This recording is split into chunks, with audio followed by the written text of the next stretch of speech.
നമസ്കാരം. എല്ലാ വിദ്യാർത്ഥികൾക്കും വിദ്യാസാഗറിൻ്റെ ഓൺലൈൻ ക്ലാസ്സിൻ്റെ മറ്റൊരു എപ്പിസോഡിലേക്ക് സ്വാഗതം. നമ്മളിന്ന് പഠിക്കാനായിട്ട് പോകുന്നത് +1 ഇംഗ്ലീഷ് പാഠപുസ്തകത്തിലെ 2ാമത്തെ യൂണിറ്റിലെ 1ാമത്തെ ചാപ്റ്ററായിട്ടുള്ള ആൻഡ് ദെൻ ഗാന്ധി കെയിം എന്ന് പറയുന്ന ജവഹർലാൽ നെഹ്റു എഴുതിയിട്ടുള്ള ഒരു പാഠഭാഗമാണ്. നെഹ്റുവിൻ്റെ ദ ഡിസ്കവറി ഓഫ് ഇന്ത്യ എന്ന് പറയുന്ന വിഖ്യാതമായ പുസ്തകത്തിൽ നിന്നെടുത്ത ഒരു ചെറിയ ഭാഗമാണ് നമുക്കിവിടെ പഠിക്കാനായിട്ട് തന്നിട്ടുള്ളത്. ആൻഡ് ദെൻ ഗാന്ധി കെയിം, അങ്ങനെ ഗാന്ധിജി വന്നു. അതായത് ഇന്ത്യൻ സ്വാതന്ത്ര്യ സമര കാലഘട്ടത്തിൽ ഇന്ത്യൻ രാഷ്ട്രീയത്തിലേക്ക് മഹാത്മാഗാന്ധിയുടെ കടന്നുവരവിനെക്കുറിച്ചാണ് ജവഹർലാൽ നെഹ്റു ഇവിടെ വിശദമാക്കുന്നത്. മഹാത്മാഗാന്ധി ഇന്ത്യൻ രാഷ്ട്രീയത്തിലേക്ക് കടന്നു വരികയും അതിനുശേഷം മഹാത്മാഗാന്ധി ഒരു നേതാവായിട്ട് മാറുകയും ആ നേതാവിൻ്റെ കീഴിൽ നടന്ന രാഷ്ട്രീയപരമായിട്ടുള്ള മാറ്റങ്ങളെയും സമരങ്ങളെയും കുറിച്ചാണ് നെഹ്റു ഈ പാഠഭാഗത്തിൽ നമുക്ക് പറഞ്ഞു തരുന്നത്. സോ ഈ ഭാഗത്തിലൂടെ ഗാന്ധിയുടെ നേതൃപാഠവും അതുപോലെ തന്നെ ഗാന്ധിയുടെ പ്രവർത്തന രീതിയുമാണ് നെഹ്റു വ്യക്തമാക്കുന്നത്. സോ നമുക്ക് പാഠഭാഗത്തിലേക്ക് കിടക്കാം. ആൻഡ് ദെൻ ഗാന്ധി കെയിം, അങ്ങനെ ഗാന്ധിജി വന്നു. ഇന്ത്യൻ രാഷ്ട്രീയത്തിലേക്ക് ഗാന്ധിജി കടന്നു വരികയാണ്. World war first ended at last and the peace instead of bringing us relief and progress brought us repressive legislation and martial law in the Punjab. അങ്ങനെ world war first ended at last, ഒന്നാം ലോക മഹായുദ്ധം അവസാനിച്ചു. And piece, പിന്നെ അവിടെ സമാധാനമാണ് ഉണ്ടാകേണ്ടത്. ഒന്നാം ലോക മഹായുദ്ധം അവസാനിച്ച സമയമാണ്. അപ്പോൾ ഒന്നാം ലോക മഹായുദ്ധത്തിൽ ബ്രിട്ടൻ്റെ പങ്കിനെക്കുറിച്ച് നമുക്ക് വ്യക്തമായിട്ടറിയാം. ആ സമയത്ത് ബ്രിട്ടൻ്റെ കോളനിയായിട്ടുള്ള ഇന്ത്യയിലും ഈ ഒന്നാം ലോക മഹായുദ്ധത്തിൻ്റെ ആ ഒരു ആഫ്റ്റർ ഇഫക്ട്സ് ഉണ്ടായിരുന്നു എന്ന് വേണം പറയാനായിട്ട്. അപ്പോൾ ഒന്നാം ലോക മഹായുദ്ധം അവസാനിച്ചപ്പോൾ പിന്നെ അവിടെ സമാധാനമാണ് ഉണ്ടാകേണ്ടത്. പക്ഷേ instead of bringing us relief and progress, Nehru പറയുകയാണ്, instead of bringing us relief and progress, യുദ്ധാനന്തരം നമുക്ക് റിലീഫും പ്രോഗ്രസ്സും, അതായത് സമാധാനവും ശാന്തിയും അതുപോലെ തന്നെ പുരോഗമനവും പ്രദാനം ചെയ്യുന്നതിന് പകരം brought us repressive legislation and martial law in the Punjab. അതിന് പകരം എന്താണ് നമുക്ക് കിട്ടിയത്? ബ്രോട്ട് us റിപ്രസീവ് ലെജിസ്ലേഷൻ, അതായത് അടിച്ചമർത്തുന്ന ഭരണ സംവിധാനവും അതുപോലെ മാർഷ്യൽ ലോ, പട്ടാള നിയമവും ഇൻ ദി പഞ്ചാബിൽ എസ്റ്റാബ്ലിഷ് ചെയ്യപ്പെടുകയാണ് ഉണ്ടായത്. അപ്പോൾ ലോക മഹായുദ്ധം അവസാനിച്ച സമയത്ത് നമ്മൾ പ്രതീക്ഷിച്ചതിന് വിപരീതമായിട്ടാണ് സംഭവിച്ചത്. സമാധാനവും പുരോഗതിയും പ്രതീക്ഷിച്ചിരുന്ന ജനങ്ങളുടെ ഇടയിലേക്ക് എന്താണ് കടന്നു വന്നത്? റിപ്രസീവ് ലെജിസ്ലേഷൻ, അതായത് അടിച്ചമർത്തുന്ന ഭരണ സംവിധാനവും അതുപോലെ മാർഷ്യൽ ലോയും, അതായത് പട്ടാള നിയമവുമാണ് എവിടേക്ക് കടന്നു വന്നത്? ഇന്ത്യയിലേക്ക് കടന്നു വന്നത്. പ്രതീക്ഷിച്ചതിന് വിപരീതമായിട്ടുള്ള ഒരു ഇഫക്റ്റാണ് ഒന്നാം ലോക മഹായുദ്ധാനന്തരം എന്ത് ചെയ്തത്? ഇന്ത്യയിൽ സംഭവിച്ചത്. A bitter sense of humiliation and a passionate anger filled our people. A bitter sense of humiliation, അതായത് ഇന്ത്യക്കാരുടെ ഹൃദയങ്ങളിലെല്ലാം ഒരു തരത്തിലുള്ള തീവ്രമായിട്ടുള്ള ദേഷ്യവും അതുപോലെ മാനഹാനിയും നാണക്കേടുമൊക്കെ എന്ത് ചെയ്തു? വന്നു നിറഞ്ഞു. കാരണം മറ്റൊന്നുമല്ല, മറ്റൊരു രാജ്യം നമ്മുടെ സ്വന്തം രാജ്യത്തിലേക്ക് കടന്നു വന്നുകൊണ്ട് നമ്മൾ എന്ത് ചെയ്യുകയാണ്? അടിച്ചമർത്തി ഭരിക്കുകയാണ്. ഇന്ത്യ ബ്രിട്ടൻ്റെ കൈകളിലാണ്, ബ്രിട്ടൻ്റെ ഭരണത്തിന് കീഴിലാണ് ഇന്ത്യയിലെ ജനങ്ങൾ എന്ത് ചെയ്യുന്നത്? ജീവിക്കുന്നത്. അപ്പോൾ അങ്ങനെയുള്ള ബ്രിട്ടൻ വീണ്ടും വീണ്ടും ഇന്ത്യയിലെ ജനങ്ങളെ അടിച്ചമർത്തിക്കൊണ്ടിരുന്നപ്പോൾ അവരുടെ ഉള്ളിൽ വല്ലാത്തൊരു ഹ്യൂമിലിയേഷൻ, ഒരു നാണക്കേട്, ഒരു മാനഭംഗം അവർക്ക് എന്ത് ചെയ്തു? ഫീൽ ചെയ്തു. അതുപോലെ പാഷനേറ്റ് ആങ്കർ, തീവ്രമായിട്ടുള്ള ദേഷ്യവും കോപവും ആർക്കെതിരെ ഉണ്ടായിരുന്നു? ബ്രിട്ടനെതിരെ ഇന്ത്യയിലെ ജനങ്ങളുടെ ഉള്ളിൽ എന്ത് ചെയ്തു? നിറഞ്ഞു. We had become a derelict nation, നമ്മളൊരു നാഥനില്ലാത്ത രാജ്യമായിട്ട് മാറി. ഒരു ഡെറലിക്റ്റ് മീൻസ് നെഗ്ലക്റ്റഡ്, അതായത് കൈവിടപ്പെട്ട ഒരു രാജ്യമായിട്ട് എന്ത് ചെയ്തു? മാറി. We had become a derelict nation. Yet what could we do, എന്നിട്ടും നമുക്ക് എന്താണ് ചെയ്യാൻ കഴിയുക? ഇതെല്ലാം സംഗതികളെല്ലാം ശരി തന്നെയാണ്, സത്യം തന്നെയാണ്. പക്ഷേ നമ്മൾ ജനങ്ങൾ എന്താണ് ചെയ്യുക? How to change this vicious process, ഈ വിഷമയമായിട്ടുള്ള ഈ പ്രവർത്തനത്തെ എങ്ങനെയാണ് മാറ്റുക? അതായത് ബ്രിട്ടൻ്റെ ഈ അടിച്ചമർത്തുന്ന ഭരണ സംവിധാനത്തിൽ നിന്ന് എങ്ങനെയാണ് രക്ഷ നേടുക? We seemed to be helpless in the grip of some all powerful monster, സർവശക്തനായിട്ടുള്ള, എന്തിനേയും തൻ്റെ കൈകൊണ്ട് ഞെരിച്ചുടയ്ക്കാൻ ശക്തിയുള്ള ഒരു ഭീകരനായ സത്വത്തിൻ്റെ കയ്യിൽ കിടന്ന് പുളയുന്ന ഒരു രാജ്യമായിട്ട്, അല്ലെങ്കിൽ പുളയുന്ന ഒരു ജനതയായിട്ട് നമ്മൾ എന്ത് ചെയ്തു? മാറി. അതായത് ബ്രിട്ടൻ്റെ കരാളഹസ്തങ്ങളിൽ കിടന്ന് ഇന്ത്യൻ ജനത ഞെരിഞ്ഞമർന്നുകൊണ്ടേയിരുന്നു. അവർ ലിംസ് വെയർ പാരലൈസ്ഡ്, നമ്മളുടെ കാലുകളെല്ലാം പാരലൈസ് ചെയ്യപ്പെട്ടു, മീൻസ് മരവിപ്പിക്കപ്പെട്ടു. അവർ മൈൻഡ്സ് ഡെഡ് ആൻഡ്, നമ്മുടെ ഹൃദയങ്ങളൊക്കെ എന്ത് ചെയ്തു? ഡെഡ് ആൻഡ് ആയിപ്പോയി, അതായത് ശവത്തിന് തുല്യമായിപ്പോയി, അതായത് മൃതമായി മാറി. മറ്റൊന്നുമല്ല, മാനസികമായിട്ടും ശാരീരികമായിട്ടും യാതൊരു വിധത്തിലുള്ള പ്രതിരോധവും തീർക്കാനാകാതെ ഇന്ത്യൻ ജനത ഉഴറി എന്ന് വേണം നമ്മളതിൽ നിന്ന് മനസ്സിലാക്കാൻ. ലാർജ് നമ്പേഴ്സ് ഓഫ് പീപ്പിൾ, ഒരുപാട് ആൾക്കാർ cut off from the land and incapable of any kind of manual or technical work. സാങ്കേതികമായോ ശാരീരികമായോ ഉള്ള ഏത് ജോലിയും ഒരു ജോലിയും ചെയ്യാൻ സാധിക്കാത്ത ആൾക്കാർ joined the swelling army of the unemployed. അവർ ജോയിൻ ചെയ്തു, ചേർന്നു. എവിടെ ചേർന്നു എന്നാണ് പറയുന്നത്? The swelling army of the unemployed. അതായത് വളർന്നുകൊണ്ടിരിക്കുന്ന ഒരു ആർമിയിൽ, ഒരു കൂട്ടത്തിൽ അവരെന്ത് ചെയ്തു? ജോയിൻ ചെയ്തു. ആരുടെ കൂട്ടത്തിൽ? ഓഫ് ദി അൺഎംപ്ലോയിഡ് എന്ന് പറഞ്ഞാൽ തൊഴിലില്ലാത്ത ജനങ്ങളുടെ കൂട്ടത്തിൽ അവരെന്ത് ചെയ്തു? ജോയിൻ ചെയ്തു. ദാറ്റ് മീൻസ് അതിൻ്റെ അർത്ഥം എന്താണ്? ഇന്ത്യയിലെ തൊഴിലില്ലായ്മയുടെ എണ്ണം എന്ത് ചെയ്തു വന്നു? പെരുകിക്കൊണ്ടേയിരുന്നു, അതായത് വർദ്ധിച്ചു കൊണ്ടേയിരുന്നു. തൊഴിലില്ലാത്ത ജനങ്ങളുടെ എണ്ണം ഇന്ത്യയിൽ എന്ത് ചെയ്തുകൊണ്ടേയിരുന്നു? ലോകമഹായുദ്ധാനന്തരം എന്ത് ചെയ്തു? വർദ്ധിച്ചു കൊണ്ടേയിരുന്നു. ആൻഡ് ഹെൽപ്ലെസ് നിസ്സഹായരായ അവർ, ഹോപ്പ്ലെസ് നിരാശരായ അവർ, ആശയ്ക്ക് വകയില്ലാത്തവരായിട്ടുള്ള അവർ, sank ever deep into the morass, നിരാശയുടെ മൊറാസിലേക്ക്, മീൻസ് ചതുപ്പിലേക്ക് എന്ത് ചെയ്തു പോയി? എന്നേക്കുമായിട്ട് ആണ്ടുപോയി. They did not know where to look, അവർക്ക് എവിടേക്ക് നോക്കണമെന്നറിയില്ലായിരുന്നു. ഇന്ത്യൻ ജനതയുടെ അവസ്ഥയാണ് പറയുന്നത്. ബിക്കോസ് കാരണം എന്താണെന്നറിയാമോ? നെയ്തർ ദ ഓൾഡ്, പഴയതായിട്ടുള്ള കാര്യങ്ങളോ, നോർ ദ ന്യൂ, പുതിയതായിട്ടുള്ള കാര്യങ്ങളോ, ഓഫേർഡ് ദം എനി ഹോപ്പ്, അവർക്ക് യാതൊരുവിധ പ്രതീക്ഷയും എന്ത് ചെയ്തില്ല? നൽകിയില്ല. സോ ഒന്നാമത്തെ പാരഗ്രാഫിൽ പറയുന്നത് ലോകമഹായുദ്ധാനന്തരം ഭാരതത്തിലുണ്ടായിട്ടുള്ള ആ ഒരു ഇമ്പാക്റ്റാണ്. ഇന്ത്യയിലെ ജനത എത്രത്തോളം ഡെറലിക്റ്റായിട്ട് മാറി, ഇന്ത്യൻ കമ്മ്യൂണിറ്റി എത്രത്തോളം കൈവിടപ്പെട്ടവരായിട്ട് മാറി, നിരാശരായിട്ട് നിസ്സഹായരായിട്ട് മാറി എന്നുള്ളതിനെക്കുറിച്ചുള്ള ഒരു ചിത്രമാണ് നെഹ്റു ഒന്നാമത്തെ പാരഗ്രാഫിൽ നമുക്ക് നൽകുന്നത്. ശ്രദ്ധിക്കേണ്ട പ്രധാനപ്പെട്ട ഒരു കാര്യം എന്ന് പറഞ്ഞാൽ അൺഎംപ്ലോയ്മെൻറ്റ് എന്ന് പറയുന്ന ഏറ്റവും വലിയൊരു വിപത്ത് ഇന്ത്യയിൽ എന്ത് ചെയ്തു വന്നു? വളരെയധികം വർദ്ധിച്ച ഒരു സമയം കൂടിയായിരുന്നു അത്. വാട്ട് കുഡ് വി ഡു, നമുക്ക് എന്ത് ചെയ്യാൻ കഴിയും? How could we pull India out of this ക്വാഗ്മയർ of poverty and ഡിഫീറ്റിസം, ഈ പോവർട്ടിയുടെ, ദാരിദ്ര്യത്തിൻ്റെ, ആൻഡ് ഡിഫീറ്റിസം, പരാജയത്തിൻ്റെ ക്വാഗ്മയറിൽ നിന്ന്, അതായത് ചതുപ്പ് നിലത്തിൽ നിന്ന്, how could we pull India out, ഇന്ത്യയെ നമ്മൾ എങ്ങനെയാണ് എന്ത് ചെയ്യുക? പുറത്തേക്ക് എടുക്കുക. Not for a few years of excitement and agony and suspense, but for long generations, our people had offered their blood and toil, tears and sweat. ഇവിടെ Nehru Indian ജനതയുടെ ഒരു കാര്യം കൂടി പറയുകയാണ്. Not for a few years of excitement and agony and suspense, കേവലം 1-2 വർഷത്തെ അല്ലെങ്കിൽ കുറച്ച് വർഷങ്ങളുടെ കഷ്ടത മാത്രമല്ല നമ്മുടെ ആൾക്കാർ അനുഭവിച്ചിട്ടുള്ളത്. കുറച്ച് വർഷത്തെ അതിശയവും ദുഃഖവുമൊന്നുമല്ല നമ്മുടെ ജനത എന്ത് ചെയ്തിട്ടുള്ളത്? അനുഭവിച്ചിട്ടുള്ളത്. ബട്ട് ഫോർ ലോങ് ജനറേഷൻസ്, പക്ഷേ മറിച്ച് ഒരുപാട് തലമുറകളായിട്ട് our people had offered their blood and toil, tears and sweat, നമ്മുടെ ജനത, അതായത് ഭാരതത്തിൻ്റെ ജനത ഈ ബ്രിട്ടീഷുകാർക്ക് വേണ്ടി, ഇന്ത്യയെ കോളനൈസ് ചെയ്ത് ഭരിക്കുന്ന ബ്രിട്ടീഷുകാർക്ക് വേണ്ടി അവരുടെ ചോരയും നീരും എന്ത് ചെയ്തിട്ടുണ്ട്? ഒഴുക്കിയിട്ടുണ്ട്. കേവലം 1-2 വർഷത്തെ തീവ്ര ദുഃഖത്തിൻ്റെ കാര്യമല്ല ഇവിടെ പറയുന്നത്, മറിച്ച് ജനറേഷൻസായിട്ട്, തലമുറകളായിട്ട് എന്ത് ചെയ്യുകയാണ്? വർഷങ്ങളായിട്ട് അല്ലെങ്കിൽ നൂറ്റാണ്ടുകളായിട്ട് ബ്രിട്ടീഷുകാരുടെ ചെരുപ്പടിക്കുള്ളിൽ കിടന്ന് എന്ത് ചെയ്യുകയാണ്? നമ്മൾ ഞെരിയുകയാണ്. അതായത് നമ്മുടെ ചോരയും നീരും എന്ത് ചെയ്തുകൊണ്ടേയിരിക്കുന്നു? ഇവർക്ക് വേണ്ടി ചെലവഴിച്ചുകൊണ്ടേയിരിക്കുന്നു, ബ്രിട്ടീഷുകാർ ഊറ്റിക്കൊണ്ടേയിരിക്കുന്നു എന്നുള്ളതാണ് നെഹ്റു എന്ത് ചെയ്യുന്നത് പറയുന്നത്.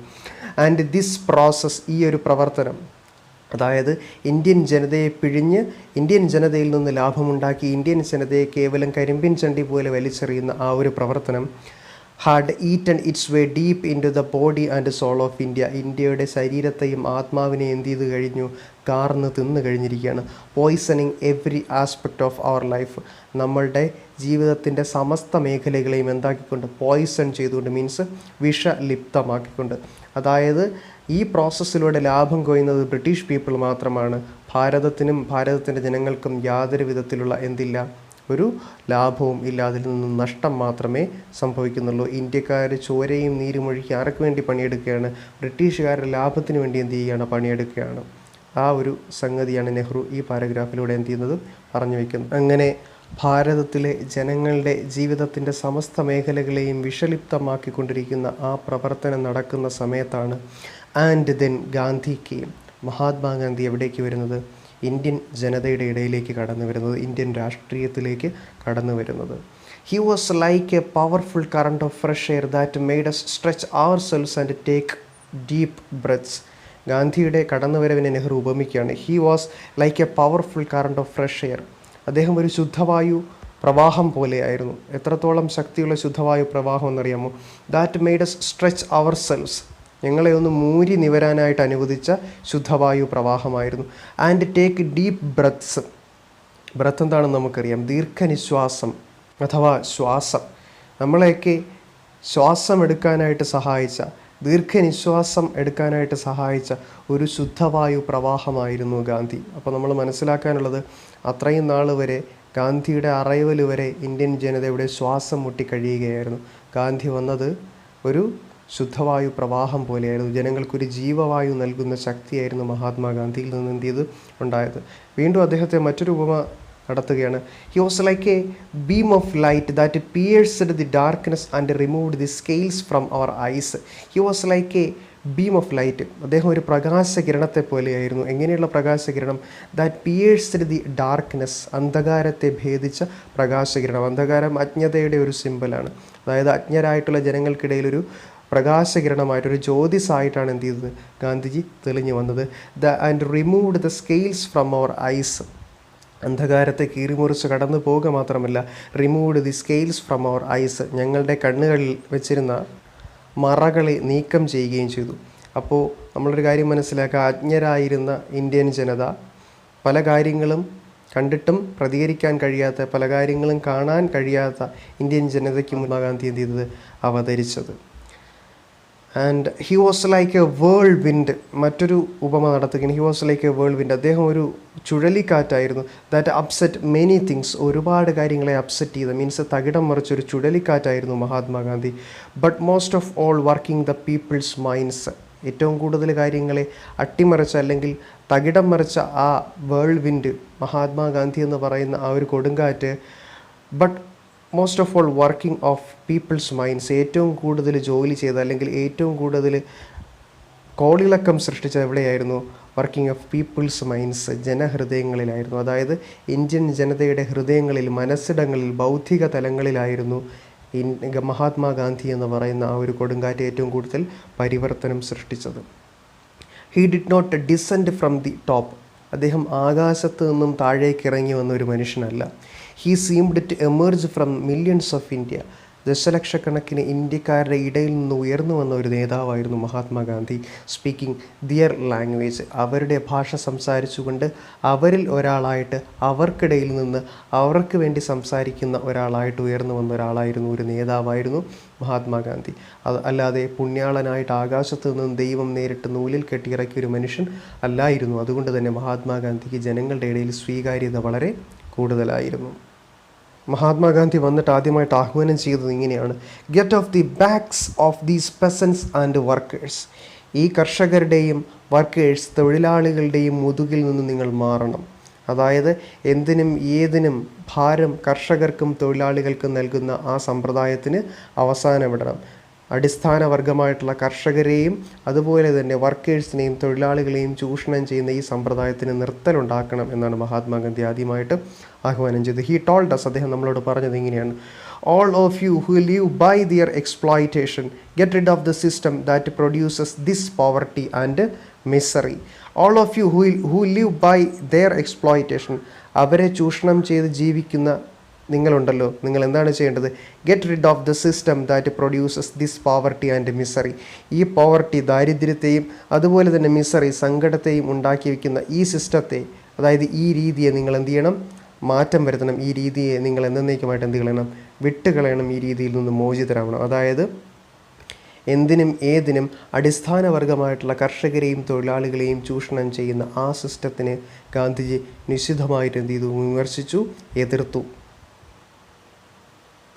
Political freedom took a new shape and then acquired a new content. അങ്ങനെ മഹാത്മാഗാന്ധിയുടെ കടന്നുവരവോടുകൂടി പൊളിറ്റിക്കൽ ഫ്രീഡം, രാഷ്ട്രീയം എന്ന് പറയുന്ന ഒരു സങ്കല്പനം ടുക്ക് എ ന്യൂ ഷേപ്പ്, അതിനൊരു പുതിയ രൂപമുണ്ടായി. Then acquired a new content, അതിനൊരു പുതിയ ഉള്ളടക്കം സൃഷ്ടിക്കുകയും ചെയ്തു. അതുവരെ ഉണ്ടായിരുന്ന ആ ഒരു രീതിയെ ഗാന്ധിജി ഒന്ന് എന്ത് ചെയ്തു? പൊളിച്ചെഴുതി. അതുവരെ ഉണ്ടായിരുന്ന രീതികളെല്ലാം ഗാന്ധിജി ഒന്ന് തകിടം മറിച്ചു. ഒരു പുതിയ ഷേപ്പും പുതിയ കണ്ടൻറ്റും എന്ത് ചെയ്തു? ഗാന്ധി പ്രദാനം ചെയ്തു. അതായത് പുതിയ രൂപവും ഭാവവും ഉള്ളടക്കവും ഗാന്ധിജി എന്ത് ചെയ്തു? പ്രദാനം ചെയ്തു.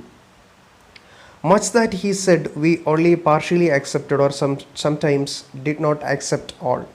ആദ്യം മഹാത്മാഗാന്ധി എന്ന് പറഞ്ഞ കാര്യങ്ങളിൽ മിക്കതും much that he said we only partially accepted, പകുതി മാത്രമാണ് നമ്മൾ അംഗീകരിച്ചത്. ഓർ സംടൈംസ് ചില സമയങ്ങളാണെങ്കിലോ did not accept at all, പരിപൂർണമായിട്ട് നമ്മൾ എന്ത് ചെയ്യുകയും ചെയ്തു, തള്ളിക്കളയുകയും ചെയ്തു, അക്സെപ്റ്റ് ചെയ്തതേ ഇല്ല ഗാന്ധി പറഞ്ഞ പല കാര്യങ്ങൾ. But all this was secondary, പക്ഷേ നമ്മൾ അക്സെപ്റ്റ് ചെയ്തോ ഇല്ലയോ എന്നുള്ള കാര്യങ്ങളെല്ലാം വെറും സെക്കൻഡറി മാത്രമാണ്, രണ്ടാം സ്ഥാനത്ത് മാത്രമാണ്. The essence of his teaching was fearlessness and truth. ഒന്നാമത് നമ്മൾ ശ്രദ്ധിക്കേണ്ട കാര്യം എന്ന് പറഞ്ഞാൽ ഗാന്ധിജിയുടെ ടീച്ചിങ്ങിൻ്റെ എസൻസ്, അതായത് ഗാന്ധിജിയുടെ അധ്യാപനത്തിൻ്റെ സത്ത എന്ന് പറയുന്നത്, ഗാന്ധി എന്തിനെക്കുറിച്ചായിരുന്നു പഠിപ്പിച്ചതെന്ന് പറഞ്ഞാൽ മറ്റൊന്നുമല്ല, was fearlessness and truth.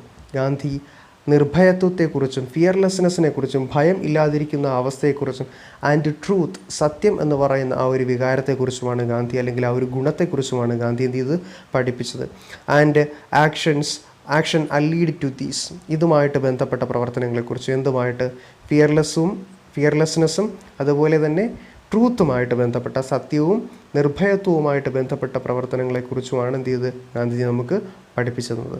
Always keeping the welfare of masses in view. എന്തിനെ ആണ് ഗാന്ധിജി മുൻതൂക്കം നൽകിയെന്നറിയാമോ ഇതൊക്കെ പഠിപ്പിക്കുമ്പോഴെല്ലാം? Always keeping the welfare of the masses in view, ജനങ്ങളുടെ ക്ഷേമത്തിന്, മാസസ് മീൻസ് ജനങ്ങളുടെ വെൽഫെയറിന്, ക്ഷേമത്തിന് പ്രാധാന്യം നൽകിക്കൊണ്ടായിരുന്നു ഗാന്ധിജിയുടെ ഈ അധ്യാപനങ്ങളെല്ലാം. The greatest gift for an individual or a nation, ഒരു വ്യക്തിയെ സംബന്ധിച്ചിടത്തോളമോ അല്ലെങ്കിൽ ഒരു രാജ്യത്തെ സംബന്ധിച്ചിടത്തോളമോ, രണ്ടിനെ സംബന്ധിച്ചിടത്തോളമായാലും, so we had been told in our ancient books, നമ്മുടെ പൗരാണിക ഗ്രന്ഥങ്ങളിൽ പറഞ്ഞിരിക്കുന്നത് പോലെ ഏറ്റവും വലിയ ഗിഫ്റ്റ് എന്ന് പറഞ്ഞു കഴിഞ്ഞാൽ വാസ് അഭയ എന്നുള്ളതാണ്, അതായത് ഫിയർലെസ്നെസ്, ഭയമില്ലായ്മയാണ്. അപ്പോൾ ഒരു രാജ്യത്തെ സംബന്ധിച്ചിടത്തോളമായാലും ഒരു വ്യക്തിയെ സംബന്ധിച്ചിടത്തോളമായാലും ഏറ്റവും വലിയ ഗുണമെന്ന് പറയുന്നത്, ദ ഗ്രേറ്റസ്റ്റ് ഗിഫ്റ്റ് എന്ന് പറയുന്നത് നമ്മുടെ പൗരാണിക ഗ്രന്ഥങ്ങളിൽ പറഞ്ഞിട്ടുള്ളത് പോലെ തന്നെ എന്താണ്, അഭയ എന്ന് പറയുന്ന ഒരു കോൺസെപ്റ്റാണ്. മീൻസ് ഫിയർലെസ്നെസ് അഥവാ ഭയമില്ലാത്ത അവസ്ഥ. ആ ഭയമില്ലാത്ത അവസ്ഥ എന്ന് പറയുന്നത് നോട്ട് മിയർലി ബോഡിലി കറേജ്, കേവലം ശാരീരികമായിട്ടുള്ള ധൈര്യത്തെ അല്ല ഉദ്ദേശിക്കുന്നത്, but the absence of fear from the mind. പക്ഷേ ഹൃദയങ്ങളിൽ നിന്നും ഭയം എന്ന് പറയുന്ന ആ വസ്തുവിനെ പരിപൂർണമായിട്ടും ഇല്ലാതാക്കുന്ന ആ ഒരവസ്ഥയാണ്, അല്ലെങ്കിൽ ഭയം ഇല്ലാതാകുന്ന ആ ഒരവസ്ഥയാണ് ശരിക്കും അഭയ അല്ലെങ്കിൽ നിർഭയത്വം അഥവാ ഫിയർലെസ്നെസ് എന്ന് എന്ത് ചെയ്യുന്നത് പറയുന്നത്. അല്ലാതെ ശാരീരികമായിട്ടുള്ളൊരു ധൈര്യത്തെ എന്ത് ചെയ്യലല്ല, പ്രകടമാക്കലല്ല.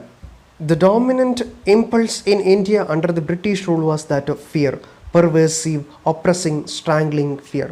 ഇതേ ഭയത്തെ മുൻനിർത്തിയാണ് ബ്രിട്ടീഷുകാർ ഇന്ത്യ ഭരിച്ചത്. അതായത് ബ്രിട്ടൻ്റെ കീഴിലുള്ള ഇന്ത്യയിലുള്ള ഏറ്റവും ഡോമിനൻ്റ് ആയിട്ടുള്ള ഇമ്പൾസ്, അതായത് ബ്രിട്ടീഷുകാർ ഇന്ത്യയെ ഭരിച്ചിരുന്നതും ഇതേ ഭയത്തെ മുൻനിർത്തിയായിരുന്നു. എങ്ങനെയുള്ള പെർവേഴ്സീവ്, സർവ്വവ്യാപിയായിട്ടുള്ള ഭയം, ഒപ്രസിങ്, അടിച്ചമർത്തുന്ന ഭയം, സ്ട്രാംഗ്ലിങ്, കഴുത്ത് ഞെരിക്കുന്ന, ശ്വാസം മുട്ടിക്കുന്ന ഭയം. ഈ ഭയത്തെ മുൻനിർത്തി ഭയപ്പെടുത്തി ഭരിക്കുകയായിരുന്നു ശരിക്കും പറഞ്ഞാൽ ബ്രിട്ടീഷുകാർ ഇന്ത്യയിൽ ചെയ്തുകൊണ്ടിരുന്നത്. ഇന്ത്യക്കാർക്ക് എന്തിനെയൊക്കെ ഭയമായിരുന്നു എന്നറിയാമോ? ഫിയർ ഓഫ് ദി ആർമി, അവർക്ക് പട്ടാളക്കാരെ ഭയമായിരുന്നു. ദ പോലീസുകാരെ ഭയമായിരുന്നു. The widespread secret service, spy അതായത് ചാരന്മാരെ ഭയമായിരുന്നു. Fear of the official class, ഉദ്യോഗസ്ഥ വൃന്ദത്തെ ഭയമായിരുന്നു. Fear of laws meant to suppress, അടിച്ചമർത്തുന്ന നിയമങ്ങളെ അവർക്ക് ഭയമായിരുന്നു. ആൻഡ് ഓഫ് പ്രിസൺ, ജയിലിനെ, കാരാഗൃഹത്തെ അവർക്ക് ഭയമായിരുന്നു. ഇങ്ങനെ ഒരുപാട് ഭയങ്ങളുടെ ഒരു നീണ്ട നിര തന്നെ ആർക്ക് മുന്നിലുണ്ടായിരുന്നു? ഭാരതീയരായിട്ടുള്ള ജനതയ്ക്ക് മുന്നിലുണ്ടായിരുന്നു, ഇന്ത്യക്കാരുടെ മുന്നിൽ ഉണ്ടായിരുന്നു. ഈ ബ്രിട്ടീഷുകാർ മുന്നോട്ട് വെച്ച ഈ ഭയങ്ങളെയെല്ലാം ഭയപ്പെട്ടുകൊണ്ടാണ്, അല്ലെങ്കിൽ ഈ വസ്തുവകകളെയെല്ലാം ഭയപ്പെട്ടുകൊണ്ടാണ് എന്ത് ചെയ്തത്? ഇന്ത്യൻ ജനത ജീവിച്ചത്. ആ ഇന്ത്യക്കാരുടെ ഭയത്തെ മുതലെടുക്കുകയാണ് ആര് ചെയ്തത്? ബ്രിട്ടീഷുകാർ ചെയ്തതും. ആ ഭയത്തെ മുതലെടുത്തുള്ള ഭരണമായിരുന്നു ആര് കാഴ്ചവെച്ചിരുന്നത്? ബ്രിട്ടീഷുകാർ കാഴ്ചവെച്ചിരുന്നത്. എല്ലാത്തിനെയും ഇന്ത്യക്കാർക്ക് ഭയമായിരുന്നു. Fear of the landlord's agent, ചുങ്കം പിരിക്കാൻ വരുന്ന ലാൻഡ് ലോഡിൻ്റെ, ഭൂവുടമയുടെ ഏജൻറ്റിനെ അവർക്ക് ഭയമായിരുന്നു. Fear of the money lender, പണം കടം കൊടുക്കുന്ന ജന്മി അവർക്ക് ഭയമായിരുന്നു. Fear of the unemployment and starvation, പട്ടിണിയെയും അൺഎംപ്ലോയ്മെൻറ്റ്, തൊഴിലില്ലായ്മയെയും, അങ്ങനെ എല്ലാത്തിനെയും ഇന്ത്യൻ ജനതയ്ക്ക് ഭയമായിരുന്നു. Which were always on the threshold. Starvation, പട്ടിണി എന്ന് പറയുന്നത് എല്ലായ്പ്പോഴും ഓൺ ദ ത്രഷോൾഡ്, എവിടെയായിരുന്നു? വാതിൽപ്പടിയിലായിരുന്നു. എന്ന് പറഞ്ഞാൽ ഇപ്പോൾ അകത്തേക്ക് കടന്നു വരും എന്നുള്ള അവസ്ഥയിൽ നിൽക്കുന്ന ആ ഒരു സ്റ്റാർവേഷൻ, പട്ടിണിയെയും, അങ്ങനെ എന്ന് വേണ്ട ഇന്ത്യയിലുണ്ടായിരുന്ന എല്ലാ വസ്തുക്കളെയും അവർക്ക് എന്തായിരുന്നു? ഭയമായിരുന്നു. ഇന്ത്യൻ ജനതയ്ക്ക് ഭയമായിരുന്നു. ഇതിനൊക്കെതിരെ പ്രതികരിക്കാനും സംസാരിക്കാനും ഇന്ത്യൻ ജനതയ്ക്ക് കഴിയുമായിരുന്നില്ല. കാരണം മറ്റൊന്നുമല്ല, ഭയം. ആ ഭയത്തെയാണ് മഹാത്മാഗാന്ധി എന്ത് ചെയ്യാൻ ശ്രമിച്ചത്? ഇല്ലായ്മ ചെയ്യാനായിട്ട് ശ്രമിച്ചത്. It was against this all pervading fear that Gandhi's quiet and determined voice was raised. മഹാത്മാഗാന്ധിയുടെ ക്വയറ്റ്, ശാന്തമായ, ഡിറ്റർമൈൻഡ്, ദൃഢനിശ്ചയത്തോടു കൂടിയുള്ള ശബ്ദം ഉയർന്നത് ഏതിനെതിരെയായിരുന്നു? It was against all this pervading fear.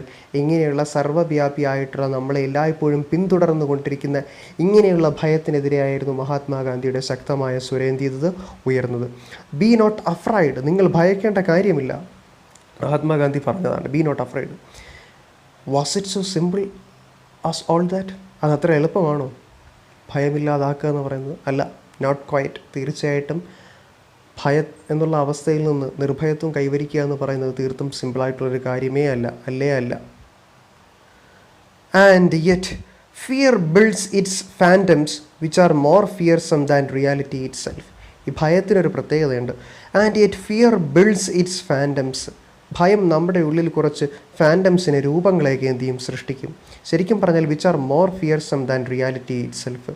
യാഥാർത്ഥ്യത്തെക്കാളും നമ്മൾ ഭയപ്പെടുന്നത് ഏതിനെയായിരിക്കും? ഈ ഫാൻറ്റംസിനെ ആയിരിക്കും. മറ്റൊന്നുമല്ല, ഫാൻറ്റംസിനെ കുറിച്ച് മനസ്സിലാക്കാനായിട്ടൊരു കാര്യം പറഞ്ഞുതരാം. രാത്രിയിൽ നമ്മൾ ഭയപ്പെട്ടുകൊണ്ട് പുറത്തേക്ക് ഇറങ്ങുന്ന ഒരു അവസ്ഥ ആലോചിച്ച് നോക്കുക. വീട്ടിൽ നിന്ന് പുറത്തേക്ക് ഇറങ്ങുന്നൊരവസ്ഥ.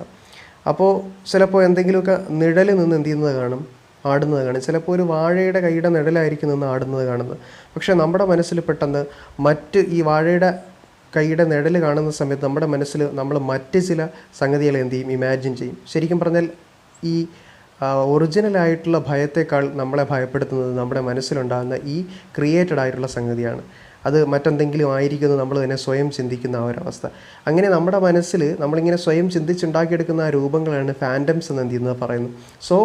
അപ്പോൾ ആ ഒരു അവസ്ഥ ആലോചിച്ച് നോക്കുക. റിയാലിറ്റിയെക്കാളും, യഥാർത്ഥത്തിൽ പ്രേതം വരുന്നതിനേക്കാളും നമ്മൾ ഭയപ്പെടുന്നത് ഈ വാഴക്കൈ ആടുന്നതിൻ്റെ നിഴൽ കാണുമ്പോൾ നമ്മുടെ മനസ്സിൽ നമ്മൾ തന്നെ ഉണ്ടാക്കിയെടുക്കുന്ന ചില ഇമേജസിനെയാണ് നമ്മൾ എന്ത് ചെയ്യുന്നത്? ഭയപ്പെടുന്നത്. അതുപോലെയായിരുന്നു ഇവിടുത്തെ ഇന്ത്യൻ ജനതയുടെ അവസ്ഥ എന്ന് പറയുന്നത്. അവർ ഭയപ്പെട്ടിരുന്നത് മറ്റെന്തിനെയാണ്? റിയാലിറ്റിയെക്കാളും ആ റിയാലിറ്റി നമ്മുടെ മനസ്സിൽ ക്രിയേറ്റ് ചെയ്യുന്ന ആ ഒരു ഭയത്തിൻ്റെ മറ്റു രൂപങ്ങളെയായിരുന്നു ജനങ്ങൾ എന്ത് ചെയ്തിരുന്നത്? ഭയപ്പെട്ടിരുന്നത്. അവർ കുറേയൊക്കെ ഇമാജിൻ ചെയ്ത് കൂട്ടുമായിരുന്നു. അങ്ങനെയൊക്കെ പ്രതികരിക്കുകയാണെങ്കിൽ ഇങ്ങനെയൊക്കെ സംഭവിച്ചാലോ എന്നുള്ള തരത്തിലുള്ള ഒരു വല്ലാത്ത ഭയമായിരുന്നു ജനങ്ങളുടെ ഉള്ളിൽ എന്ത് ചെയ്തിരുന്നത്? ഉണ്ടായിരുന്നത്. ആൻഡ് റിയാലിറ്റി, സത്യം പറഞ്ഞാൽ ഈ റിയാലിറ്റി ഉണ്ടല്ലോ, ഈ റിയാലിറ്റി അതായത് ഈ യാഥാർത്ഥ്യത്തെ when calmly analysed and it's consequences willingly accepted, നമ്മളതിനെ ശാന്തമായിട്ടൊന്ന് അനലൈസ് ചെയ്യാൻ ശ്രമിച്ചാൽ, ആൻഡ് ഇറ്റ്സ് കോൺസിക്വൻസസ്, അതിൻ്റെ പരിണിത ഫലങ്ങളെയൊക്കെ വില്ലിംഗ്ലി ആക്സെപ്റ്റഡ്, എന്ത് ചെയ്യാൻ ശ്രമിച്ചു കഴിഞ്ഞാൽ, പരിണിത ഫലങ്ങളെയൊക്കെ നമ്മൾ ആക്സെപ്റ്റ് ചെയ്യാനായിട്ട്, അതായത് സ്വീകരിക്കാൻ തയ്യാറായി കഴിഞ്ഞാൽ, loses much of its terror, അതിൻ്റെ ഭീകരത എന്ത് ചെയ്യും? കുറയും. അതായത് ജനങ്ങൾ ഈ ബ്രിട്ടനെതിരെ പ്രതികരിക്കാനായിട്ട് അവർക്ക് എന്തായിരുന്നു? ഭയമായിരുന്നു. പ്രതികരിച്ചു കഴിഞ്ഞാൽ എന്തൊക്കെയോ ഭയങ്കരമായിട്ടുള്ള സംഗതികൾ സംഭവിക്കുമെന്നുള്ളൊരു ഫാൻറ്റംസ് ആയിരുന്നു അവരുടെ ഉള്ളിലുണ്ടായിരുന്നത്. ആ ഫാൻറ്റംസ് ആയിരുന്നു അവരുടെ ഉള്ളിൽ ഭയത്തെ എന്ത് ചെയ്തുകൊണ്ടിരുന്നത്? ക്രിയേറ്റ് ചെയ്തുകൊണ്ടിരുന്നത്. എന്നാൽ ബ്രിട്ടനെതിരെ നടത്തുന്ന പ്രവർത്തനങ്ങളുടെ ഫലമായിട്ട് എന്തുണ്ടായാലും അതിനെ സ്വീകരിക്കാൻ തയ്യാറായാൽ, അതായത് ബ്രിട്ടനെതിരെ പ്രതികരിച്ചു കഴിഞ്ഞാൽ ഇന്നതൊക്കെ ഉണ്ടാകും, ചിലപ്പോൾ ജയിലിൽ പോകേണ്ടി വരും, ചിലപ്പോൾ അവരുടെ ഇടിയും തൊടിയും കൊള്ളേണ്ടി വരും എന്നുള്ള പരിണിത ഫലങ്ങളെയൊക്കെ അവർ ആക്സെപ്റ്റ് ചെയ്യാൻ തയ്യാറായി കഴിഞ്ഞാൽ ശരിക്കും പറഞ്ഞാൽ എന്തായിത്തീരും? അതിൻ്റെ ആ ഒരു ഭീകരത എന്ത് ചെയ്യും? അവസാനിക്കും. അത് തന്നെയാണ് മഹാത്മാഗാന്ധി ഇവിടെയും എന്ത് ചെയ്യാനായിട്ട് ശ്രമിച്ചത്. അതായത് ഭയപ്പെടാതിരിക്കുക, എന്ത് സംഭവിച്ചാലും അതിനെ ആക്സെപ്റ്റ് ചെയ്യാനായിട്ട് എന്ത് ചെയ്യുക? തയ്യാറാവുക എന്നുള്ള ആ ഒരു രീതി. So suddenly as it were the black pall of fear was lifted from the people's shoulders. ജനങ്ങളുടെ തോളിൽ നിന്നും ആ ഭയത്തിൻ്റെ ആ ഒരു പാട എന്ത് ചെയ്യപ്പെട്ടു? പതിയെ നീക്കപ്പെട്ടു. നോട്ട് ഹോളി ഓഫ് കോഴ്സ്, പരിപൂർണമായിട്ട് നീക്കപ്പെട്ടതൊന്നുമില്ല. അതായത് ഒരു സുപ്രഭാതത്തിൽ ജനങ്ങളെല്ലാവരും സധൈര്യരായിട്ട് മുന്നോട്ട് വന്നതൊന്നുമില്ല. But to an amazing degree, പക്ഷേ ഒരു അമേസിങ് ഡിഗ്രി, ഒരു അത്ഭുതപ്പെടുത്തുന്ന രീതിയിലേക്ക് എന്ത് ചെയ്തു? ജനങ്ങളുടെ ഉള്ളിൽ കോൺഫിഡൻസ് നിറയ്ക്കാൻ ഗാന്ധിക്ക് സാധിച്ചു. ജനങ്ങളുടെ ഉള്ളിൽ നിന്നും ഭയത്തെ എടുത്തു കളഞ്ഞ് നിർഭയത്വം എന്ത് ചെയ്യാൻ സാധിച്ചു? നിറയ്ക്കാനായിട്ട് സാധിച്ചു. As fear is close companion to falsehood, so truth follows fearlessness. മറ്റൊന്നുമല്ല, ആ fear is close companion to falsehood. Fear എന്ന് പറയുന്നത്, ഭയം എന്ന് പറയുന്നത് ആരുടെ കമ്പാനിയനാണ്? ആരുടെ സുഹൃത്താണ്? ഫാൾസ്ഹുഡ്, അതായത് അസത്യത്തിൻ്റെ, കള്ളത്തരത്തിൻ്റെ എന്താണ്? സുഹൃത്താണ് ഫിയർ എന്ന് പറയുന്നത്. കള്ളത്തരം ഉണ്ടെങ്കിലേ അവിടെ എന്തുണ്ടാവുകയുള്ളൂ? ഭയം ഉണ്ടാവുകയുള്ളൂ. സോ അതുപോലെ തന്നെ ട്രൂത്ത് ഫോളോസ് ഫിയർലെസ്നെസ്. അതുകൊണ്ട് തന്നെ ട്രൂത്ത്, സത്യം എന്ന് പറയുന്നത് എല്ലായ്പ്പോഴും എന്തായിരിക്കും? നിർഭയത്വമായിട്ട് നിലനിൽക്കുന്ന ഒന്നായിരിക്കും. അതായത് ഭയമില്ലാത്ത അവസ്ഥയിലാണ് എന്തുള്ളത്? സത്യം ഉണ്ടാവുക. സത്യം എന്ന് പറഞ്ഞാൽ ഭയമില്ലാത്ത അവസ്ഥയിലും, എന്നാൽ അസത്യം എന്ന് പറഞ്ഞാൽ എന്താണ്? ഭയമുള്ള അവസ്ഥയിലുമായിരിക്കും ഉണ്ടാവുക. അതാണ് മഹാത്മാഗാന്ധിയുടെ മറ്റൊരു കോൺസെപ്റ്റ് എന്ന് പറയുന്നത്. സത്യമായിട്ടുള്ളൊരു കാര്യമാണ്. The Indian people did not become much more truthful than they were. ഇന്ത്യക്കാർ ഒറ്റ ദിവസം കൊണ്ട് അവർ മുമ്പുണ്ടായിരുന്നതിനേക്കാൾ ഭയങ്കരമായിട്ടുള്ള സത്യവാന്മാരായിട്ട് മാറിയതൊന്നുമില്ല. Nor did they change their essential nature overnight. ഒരൊറ്റ രാത്രി കൊണ്ട് അവരുടെ ആ ഒരു രീതിയെ പരിപൂർണമായിട്ടും അവരെന്ത് ചെയ്തതുമില്ല, മാറ്റിക്കളഞ്ഞതൊന്നുമില്ല.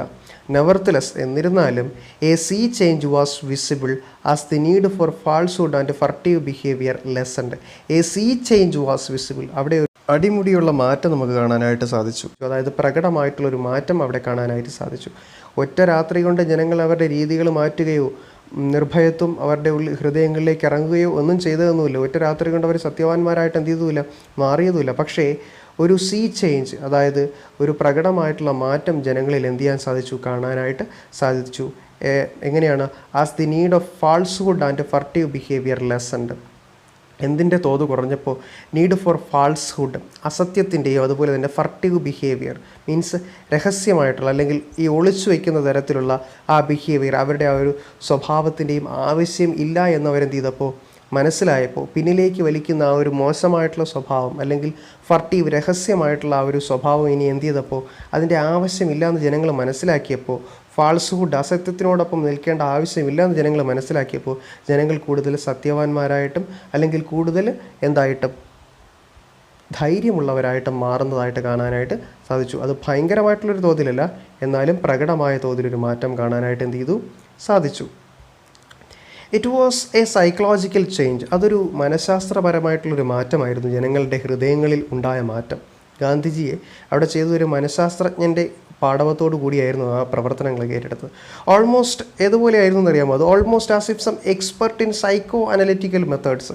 അതായത് സൈക്കോ അനലിറ്റിക്കൽ മെത്തേഡുകളിൽ, മനഃശാസ്ത്രപരമായിട്ടുള്ള കാര്യങ്ങളിൽ, മനഃശാസ്ത്രപരമായിട്ടുള്ള നിരീക്ഷണ ഗവേഷണങ്ങളിലൊക്കെ നിപുണനായിട്ടുള്ള വിദഗ്ധനായിട്ടുള്ളൊരു വ്യക്തി had probed deep into the patient's past. തൻ്റെ മുന്നിലിരിക്കുന്ന രോഗിയുടെ മനസ്സിൻ്റേതായിട്ടുള്ള ആ ഒരു നൂലാമാലകളിലേക്ക് അങ്ങോട്ട് ഇറങ്ങിച്ചെന്ന്, അദ്ദേഹത്തിൻ്റെ ഭൂതകാലത്തിലേക്കൊക്കെ ഇറങ്ങിച്ചെന്ന് found out the origins of his complex. ആ രോഗിയുടെ മനസ്സിൻ്റെ സങ്കീർണതകളെയൊക്കെ മനസ്സിലാക്കിയിട്ട് exposed them to his view, അയാളുടെ മുന്നിലേക്ക് തന്നെ എന്ത് ചെയ്ത് കൊടുക്കുന്നു, കാണിച്ചു കൊടുക്കുന്നു. And thus get rid him of that burden. എന്നിട്ട് അയാളുടെ മനസ്സിനെ ബാധിച്ചിരിക്കുന്ന ആ ബർഡൻ, ആ ഭാരത്തിൽ നിന്നും അയാളെ എന്ത് ചെയ്യുന്നു, മോചിപ്പിക്കുന്നു. ഇതാണ് സാധാരണ ഒരു സൈക്കോ അനലിസ്റ്റ് എന്ത് ചെയ്യുന്നത്. വേറൊന്നുമില്ല, തൻ്റെ മുന്നിലിരിക്കുന്ന പേഷ്യൻറ്റിൻ്റെ ഹൃദയങ്ങളുടെ ഉള്ളിലേക്ക് ഇറങ്ങിച്ചെന്ന് അവരുടെ ഹൃദയത്തിൻ്റെ അല്ലെങ്കിൽ അവരുടെ മനസ്സിൻ്റെ പ്രശ്നം എന്താണെന്ന് എന്ത് ചെയ്യുന്നു, അവരുടെ മുന്നിലേക്ക് തുറന്ന് കാണിച്ചു കൊടുക്കുന്നു. ഇതൊക്കെയാണ് താങ്കളുടെ പ്രശ്നമെന്ന് ആ രോഗിക്ക് മനസ്സിലാക്കി കൊടുക്കുന്നു. ആ രോഗിക്ക് മനസ്സിലാക്കി കൊടുക്കുന്ന സമയത്ത് ഇതായിരുന്നു അല്ലേ എൻ്റെ പ്രശ്നമെന്ന് മനസ്സിലാക്കുന്ന സമയത്ത് തന്നെ ആ രോഗി എന്ത് ചെയ്യും, ആ ഭാരത്തിൽ നിന്ന് എന്ത് ചെയ്യും, മോചിതനാകും. അതായത് തൻ്റെ മാനസികമായിട്ടുള്ള പ്രശ്നങ്ങളിൽ നിന്ന് ആ രോഗി മോചിതനാകും. ഇതിന് സമാനമായിട്ടുള്ളൊരു മെത്തേഡായിരുന്നു മഹാത്മാഗാന്ധിയും ഫോളോ ചെയ്തത്. മഹാത്മാഗാന്ധി ഒരു സൈക്കോ അനലിസ്റ്റിനെ പോലെയായിരുന്നു. അതായത് ജനങ്ങളുടെ ഹൃദയങ്ങളിലേക്ക് ഇറങ്ങിച്ചെന്ന് അവരുടെ മനസ്സിലുണ്ടായിരുന്ന ഭയം എന്ന് പറയുന്ന വികാരത്തെ പുറത്തേക്ക് എടുത്തിട്ട് ജനങ്ങൾക്ക് കാണിച്ചു കൊടുത്തു. ഇതാണ് നിങ്ങളുടെ ഉള്ളിലുള്ള വികാരം, ഈ ഭയമാണ് നിങ്ങളെ എന്ത് ചെയ്യുന്നത്, പ്രതികരിക്കാതിരിക്കാനായിട്ട് എന്ത് ചെയ്യുന്നത്, പ്രേരിപ്പിക്കുന്നത്. ഈ ഭയമാണ് നിങ്ങളെല്ലായ്പ്പോഴും പിന്നിലേക്ക് വലിക്കുന്നത്. അപ്പോൾ അത്തരത്തിലൊരു സൈക്കോ അനലിറ്റിക്കലായിട്ടുള്ളൊരു അപ്രോച്ചായിരുന്നു മഹാത്മാഗാന്ധി ജനങ്ങളുടെ ഇടയിൽ എന്ത് ചെയ്തത്, പ്രയോഗിച്ചത്. അപ്പോൾ ഇത് കണ്ടപ്പോൾ ജനങ്ങൾക്ക് കാര്യം മനസ്സിലായി, എന്താണ്, ഇത്രയേ ഉള്ളായിരുന്നു, ഇതായിരുന്നു നമ്മളുടെ പ്രശ്നം. ഇനി നമ്മൾ എന്ത് ചെയ്യേണ്ട കാര്യമില്ല, ഭയപ്പെട്ട് പിന്നിലേക്ക് നിൽക്കേണ്ട കാര്യമില്ല. മഹാത്മാഗാന്ധി എന്നുള്ള നേതാവിൻ്റെ പിന്നിൽ അണിനിരന്നുകൊണ്ട് ആർക്കെതിരെ സമരം ചെയ്യാൻ കഴിയും, നമുക്ക് ബ്രിട്ടനെതിരെ പ്രതികരിക്കാനും സമരം ചെയ്യാൻ കഴിയും എന്നുള്ള ഒരു ട്രൂത്തിൻ്റെ പാതയിലേക്ക്, ഫിയർലെസ്നെസ്സിൻ്റെ, അതായത് ധൈര്യത്തിൻ്റെ പാതയിലേക്ക് ആര് കടന്നു വന്നത്, ജനങ്ങൾ കടന്നു വന്നത്. നേരത്തെ നെഹ്റു പറഞ്ഞതുപോലെ തന്നെ ഭീകരമായിട്ടുള്ളൊരു മാറ്റമല്ല, പക്ഷേ it was A visible change, ഒരു പ്രകടമായിട്ടുള്ള മാറ്റം ഉണ്ടാക്കാനായിട്ട് പെട്ടെന്ന് തന്നെ മഹാത്മാഗാന്ധിക്ക് എന്ത് ചെയ്തു, കഴിഞ്ഞു. അതായത് ഗാന്ധിയുടെ ആക്ഷൻ, പ്രവർത്തനം എന്ന് പറയുന്നത് എത്രത്തോളം ഇഫക്റ്റീവായിരുന്നു, ആ മെത്തേഡ് ഗാന്ധി യൂസ് ചെയ്ത ആ മെത്തേഡ് എന്ന് പറയുന്നത് എത്രത്തോളം ഇഫക്റ്റീവായിരുന്നു എന്ന് നെഹ്റു നമുക്ക് എന്ത് ചെയ്യുകയാണ്, മനസ്സിലാക്കി തരികയാണ്. സോ നമ്മൾ ഇന്ന് തൽക്കാലം ഇവിടെ നിർത്തുകയാണ്. അപ്പോൾ മഹാത്മാഗാന്ധിയുടെ ഇന്ത്യൻ രാഷ്ട്രീയത്തിലേക്കുള്ള കടന്നുവരവും ആ സമയത്ത് ഇന്ത്യൻ ജനത, ഇന്ത്യൻ കമ്മ്യൂണിറ്റി എങ്ങനെയുള്ളൊരവസ്ഥയിലായിരുന്നു എന്നുള്ളതും, മഹാത്മാഗാന്ധി ഇന്ത്യൻ ജനതയിലേക്ക് കടന്നു വന്നതിന് ശേഷം അവരുടെ ഇടയിൽ നടത്തിയ മാനസികമായിട്ടുള്ള ചില പരിവർത്തനങ്ങളും ആ മെത്തേഡും, ആ പരിവർത്തനങ്ങളെ തുടർന്നുണ്ടായ പരിണിത ഫലവുമാണ് നമ്മൾ എന്ത് ചെയ്തത്, ഈ ഭാഗത്തിൽ ചർച്ച ചെയ്തത്. നെഹ്റുവിൻ്റെ എഴുത്തായതുകൊണ്ട് തന്നെ പദ്യാത്മകമായിട്ടുള്ള ഗദ്യമായിട്ട് ഇതിനെ വായിക്കാൻ കഴിയൂ. ഒരല്പം പാണ്ഡിത്യം കൂടിയ വ്യക്തി ആയതുകൊണ്ട് തന്നെ ആ പാണ്ഡിത്യം മുഴുവൻ നമുക്ക് അദ്ദേഹത്തിൻ്റെ ഈ വരികളിൽ ശ്രദ്ധിക്കാനായിട്ട് കഴിയും. അതുകൊണ്ട് തന്നെ പാഠഭാഗം വ്യക്തമായിട്ട് വായിച്ച് മനസ്സിലാക്കുക. സംശയങ്ങൾക്ക് നിങ്ങളുടെ വാട്സപ്പ് ഗ്രൂപ്പുകൾ ഉപയോഗപ്പെടുത്തുക. ബാക്കി ഭാഗവുമായിട്ട് നമുക്ക് അടുത്ത ക്ലാസ്സിൽ കാണാം. അതുവരേക്കും ഗുഡ് ബൈ. Thank you.